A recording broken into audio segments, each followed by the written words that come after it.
시작은 조용합니다. 여행 출발 3주 전밤, 노트북이 켜져 있습니다. 분 단위로 빼곡하게 채워진 3박 4일짜리 일정표가 화면 가득합니다. 빨간색은 무조건 지켜야 하는 일정, 노란색은 여유가 있는 일정, 초록색은 상황에 따라 바꿀 수 있는 일정, 여기다 대안 시트까지 따로 만들어 두었습니다. 카페가 문을 닫을 경우를 대비한 근처 카페 3군데, 식당 웨이팅이 길 경우를 대비한 대안, 식당 2군데, 비가 올 경우를 대비한 실내 코스. 이 사람 여행 가는 건지 재난 대비 훈련을 하는 건지 모르겠습니다. 이 친구가 옆에서 말합니다. 야, 이거 대체 언제 다 짜냐? 눈도 안 떼고 대답이 나옵니다. 이게 여행의 반이야. 아니, 사실 이게 더 재밌어. 지금 이 영상을 보고 있는 분들 중 몇 명은 고개를 끄덕이고 계실 겁니다. 맞아, 나도 저러는데. 혹시 당신도 그런가요? 카카오 맵과 네이버 지도와 구글 맵을 동시에 켜놓은 적 있으신가요? 맛집 리스트를 엑셀로 만들고 평점 순으로 정렬해 본 적 있으신가요? 새벽 1시에 항공편 가격을 비교하다가 다음날 출근한 적 있으신가요? 그렇다면 오늘 영상은 당신 이야기입니다. 그리고 단언컨대 지수보다 심한 분도 여기 계실 겁니다.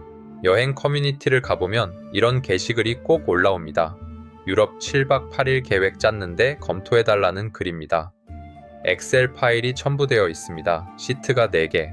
도시별 이동수단과 예상 소요시간, 나라별 환율과 예산 분배, 날씨 예보와 옷차림 체크리스트, 식당 평점 비교표에 대한식당. 이거 얼마나 걸렸어요? 퇴근하고 매일 2시간씩 3주요. 계산하면 32시간입니다. 그 댓글 아래가 더 재밌습니다. 저도 이렇게 해요. 이 정도는 기본 아닌가요? 계획 없이 어떻게 가요? 어떤 분은 이런 댓글도 달았습니다. 저는 지도 앱을 3개 깔아요. 하나가 틀릴 수 있잖아요. 이 댓글들이 말해주는 게 있습니다. 이건 그냥 꼼꼼한 성격의 문제가 아닙니다. 훨씬 더 깊은 심리가 작동하고 있는 겁니다. 왜 이렇게까지 계획을 짜는 걸까요? 이유는 크게 2가지입니다. 첫 번째입니다. 계획 짜는 것 자체가 즐겁습니다. 이게 단순한 취향이 아닙니다. 뇌는 기대할 때 쾌감 신호를 보냅니다. 실제 보상을 받을 때가 아닙니다. 기대하는 그 순간에 이미 나옵니다. 그냥 두근거림이라고 부를게요. 이 두근거림이 얼마나 강하냐면 실제 여행보다 계획 짜는 시간이 더 즐거울 수 있습니다. 카페 사진을 저장하다 보면 시간이 훅 지나가고 식당 리뷰를 읽다 보면 배가 안 고픈데 군침이 돌고 항공편 가격을 비교하다 보면 왜 이렇게 신이 나는지 모릅니다. 아직 일어나지 않은 일을 상상하는 것만으로도 뇌는 이미 여행을 맛보고 있는 겁니다. 문제는 바로 여기서 생깁니다.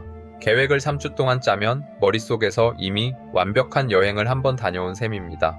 그 카페가 어떤 느낌일지 이미 알고 있고, 그 음식이 얼마나 맛있을지 이미 상상했고, 그 경치가 얼마나 아름다울지 이미 수백 번 사진으로 봤습니다. 실제로 그 자리에 갔을 때 현실은 그 상상을 따라잡기가 어렵습니다. 카페는 사진보다 좁을 수 있고, 음식은 기대보다 평범할 수 있고, 경치는 사람이 너무 많아서 사진처럼 나오지 않을 수 있습니다. 계획 없이 갔다면 그냥 괜찮은 카페였을 것을 3주 동안 기대했으니 실망스러운 카페가 됩니다. 심리학에서는 이걸 계획 오류라고 합니다. 머릿속 여행이 실제 여행을 이겨버리는 현상이라고 부를게요. 도쿄 여행을 앞둔 혜영이 그랬습니다. 2달 동안 준비했습니다. 맛집 리스트만 37개였고 각 식당 옆에 대한식당을 2군데씩 적어뒀습니다. 첫날 저녁 1순위 식당에 갔더니 웨이팅이 1시간 30분이었습니다. 2순위로 바꿨습니다. 줄이 길었습니다. 3순위 식당에서 겨우 자리를 잡았습니다. 밥을 먹으면서 혜영이 말했습니다. 맛없어. 2달을 기대했던 곳이 아니라는 생각이 먼저 든 겁니다. 배가 고파서 아무데나 들어갔다면 맛있었을 텐데 이미 머릿속에 완벽한 식사가 그려져 있었거든요. 2번째 심리는 더 깊은 곳에 있습니다. 모르는 상황에 놓이는 것이 두려운 겁니다. 낯선 도시에서 버스를 어디서 타야 할지 모를 때의 그 느낌, 식당 앞에 줄이 너무 길어서 다른 데로 가야 할 때의 그 느낌, 숙소 근처에 편의점이 없을 때의 그 느낌. 이게 사소해 보이지만 이런 상황을 상상하는 것만으로도 불편한 분들이 있습니다. 심리학에서는 이걸 불확실성 과민성이라고 합니다. 모르는 게 너무 싫은 뇌라고 부를게요. 모르는 게 너무 싫은 뇌는 계획표를 통해 미래를 통제하려 합니다. 오전 10시에 내가 어디 있을지 알고 있으면 그 시간에 나를 당황하게 만들 일이 없을 것 같거든요. 계획표는 일정표가 아닙니다. 불안을 잠시 잠재워주는 마취제입니다. 그리고 이 마취제가 필요해진 이유는 대부분 훨씬 오래전으로 거슬러 올라갑니다. 어릴 때 가족 여행이 망했던 기억이 있는 분들 많으실 겁니다.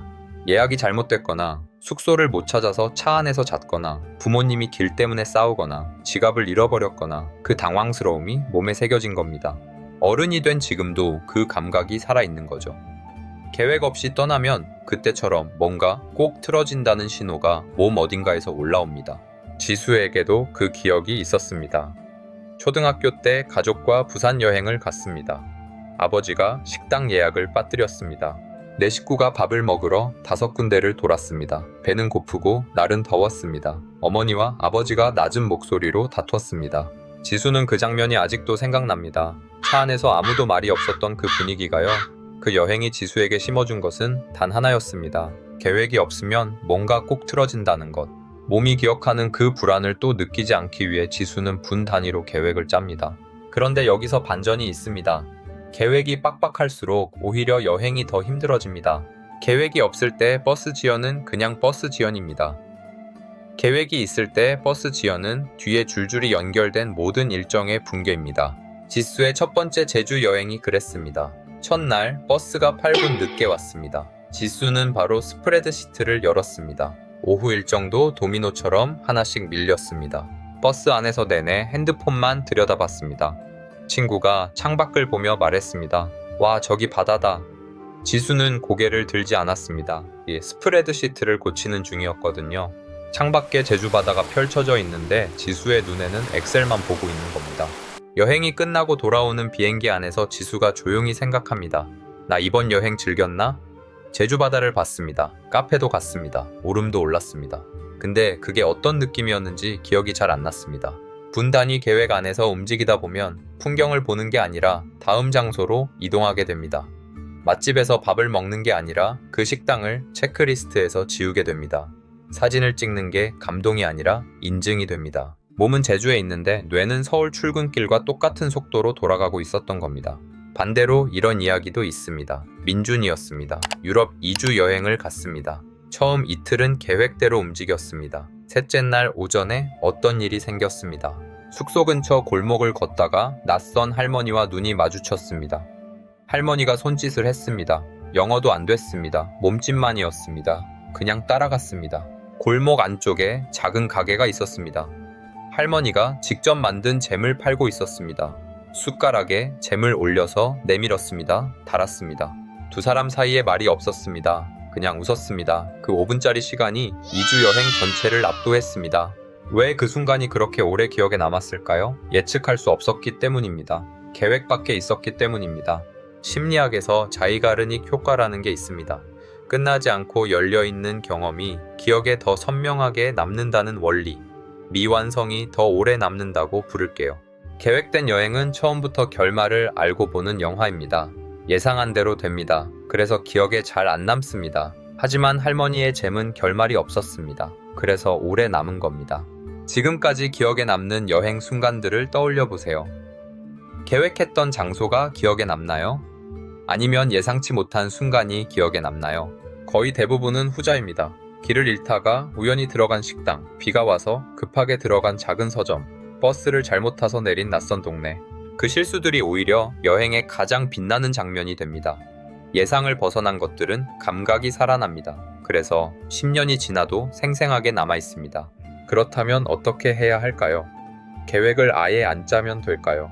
그건 또 아닙니다. 핵심은 계획의 목적을 바꾸는 겁니다. 지금까지의 계획은 불안을 없애기 위한 계획이었습니다. 바꿔야 하는 방향은 이겁니다. 여백을 만들기 위한 계획. 숙소는 예약합니다. 이동 수단도 알아둡니다. 가고 싶은 곳 2-3군데는 찜해둡니다. 하지만 그 사이사이의 시간은 비워둡니다. 그 비어있는 시간 안에 진짜 여행이 들어옵니다. 계획형 여행자들이 가장 두려워하는 게 뭔지 아세요? 멍한 시간입니다. 아무것도 안 하고 그냥 앉아있는 시간이요. 이게 왜 두렵냐면 시간을 낭비하는 것 같아서입니다. 뭔가를 놓치는 것 같아서입니다. 그런데 이건 여행만의 이야기가 아닙니다. 점심시간에 유튜브를 보거나 자기 전에 인스타그램을 보거나 우리는 이미 빈 시간이 불편한 사람들이 되어 있습니다. 여행에서도 그 습관이 그대로 이어지는 겁니다. 일상의 속도를 그대로 들고 여행지로 가는 겁니다. 몸은 제주에 있는데 뇌는 여전히 서울 출근길과 똑같은 속도로 돌아가는 겁니다. 지수가 두 번째 제주 여행을 갔습니다. 이번엔 숙소만 예약했습니다. 첫날 아침에 눈을 뜨니 비가 오고 있었습니다. 예전 같았으면 스프레드시트를 열었겠죠. 펼칠 스프레드시트가 없었습니다. 숙소 1층으로 내려가서 주인 아주머니에게 물었습니다. 비 오면 근처에서 뭐 하면 좋아요? 아주머니가 동네 책방을 알려줬습니다. 우산을 쓰고 걸어갔습니다. 책방 안에서 1시간을 보냈습니다. 책을 살 생각도 없었습니다.